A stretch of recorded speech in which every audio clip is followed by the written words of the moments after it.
Hello, subscriber. It's me, Cassidy Quinn, and it is Friday night, and I want to talk to you about Facebook. Now, the new Facebook, more specifically. Do you know about the new Facebook? Huh? Do you? Well, don't worry if you don't. I'm going to tell you all about it. If you didn't hear, yesterday, Thursday, because today's Friday, Mark Zuckerberg and all the big Facebook developers over in San Francisco, or wherever they are, had this huge conference called F8, or FATE for short, if you want to call it that. And they made some huge announcements. Before the conference actually happened, the big keynote, the announcement, whatever you want to call it, there were all these articles coming out in the press saying, this is going to change the future of social media forever. And it actually might.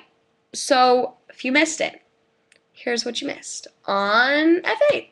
So, Zuckerberg made this huge announcement. First of all, Andy Samberg was in the beginning of the keynote, which was pretty awesome, so you should look it up on YouTube, or I'm sure it's somewhere on the internet, and you can watch it. And the big changes that are going to happen, there's two big announcements. The first one is that right now you have your Facebook profile, and it's going to turn into what's called the timeline.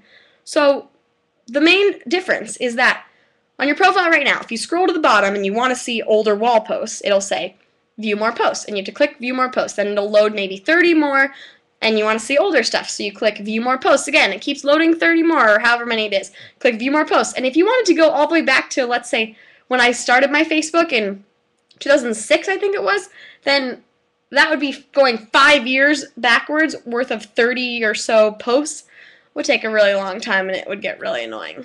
Luckily, I've never tried to do that, because it would take a long time.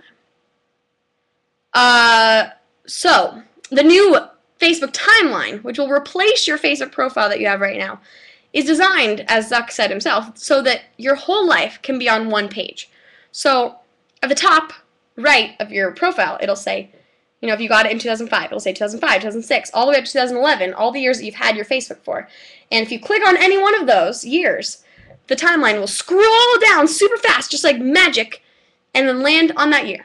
So obviously 2011 will be at the top of your timeline, so if someone looked at your timeline and just wanted to see something about you, it would show 2011 at the top. But they could scroll down through whatever, and you can actually even add stuff way earlier. So I was born in 1989. I could add a picture from the day I was born, and then my side of my timeline would actually have 1989 as an option that you could click on, which I think is kind of crazy. But I probably am going to put a picture up of the day I was born so that I can test that out. Nerd moment.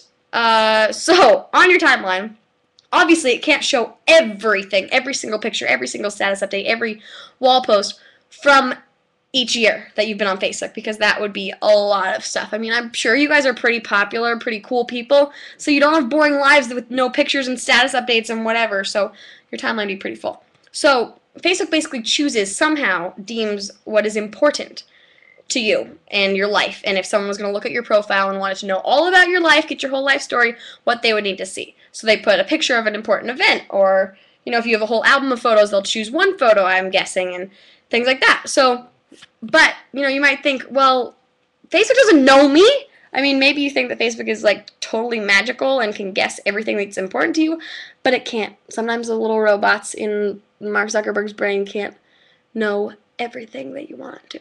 So you can add stuff. For me, for example, in 2010, the winter, I went to the Vancouver Olympics, and I reported, and that's a huge part of my life. So if that wasn't in my 2010 timeline, a picture or a status or anything about the Olympics, I could add something. I could go click, okay, add this picture from when I was at the Olympics, so that anyone looking through my timeline from 2010 can see, oh, she went to the Olympics. That's cool.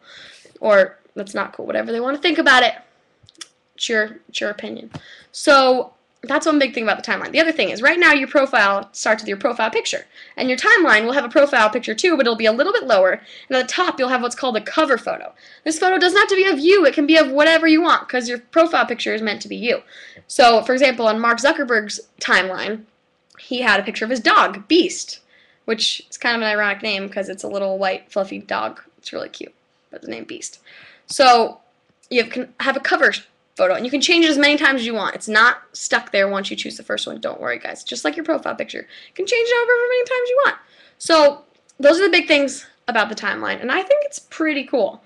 Then the other big announcement they made, announcement number 2 that Zuckerberg made himself, was that you can now integrate a bunch of different apps into your timeline. Well, once your timeline is launched.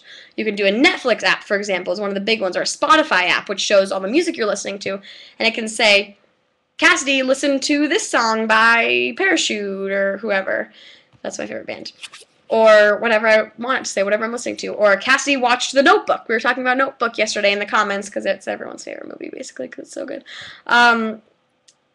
And yeah, so Netflix, you can put in an app that's a map that shows all the places you've been, all kinds of awesome things integrated into your new timeline.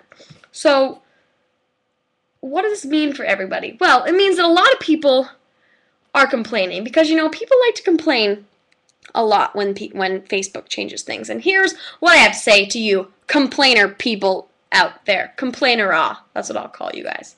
The other cool people that aren't complaining are still my subscriber-ah. Got you. So, number one, it will not affect Mark Zuckerberg's life at all, most likely, if you delete your Facebook or you never use your Facebook again because you're so mad about these changes. So, I'm sorry, I know you want, you know, like, you going against Facebook and boycotting it is going to change the world, but no, Mark Zuckerberg's pocket, his wallet, everything will probably be fine, hate to tell you, unless we all stop using it. That's not going to happen anytime soon, knock on wood. So, number two. People, you know, are saying, well, I don't want Facebook to tell everyone what movies I watch, what music I listen to, everything like that. Well, it doesn't have to, guys. You can share whatever you want, okay? You don't have to say that the Netflix app can post things. You don't have to say that the Spotify app can post things or that the map can be on there. You choose what is on your profile, people, and don't share what you don't want people to know, okay? If you want to watch weird movies and don't have them post on your profile, feel free to do that.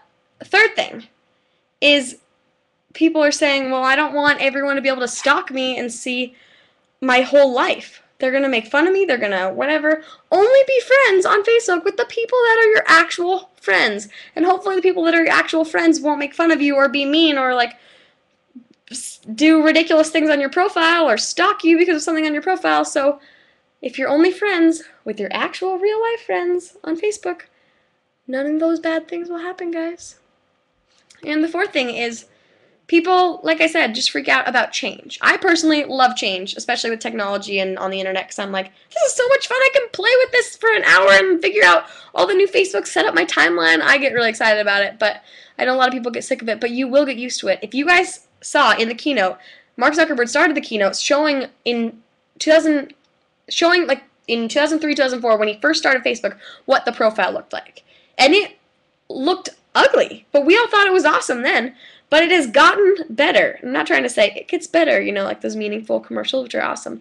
But Facebook literally does get better. It's gotten better. It will continue to get better forever and ever. And so if you're complaining now, you're probably going to like it in like a week when you get used to it.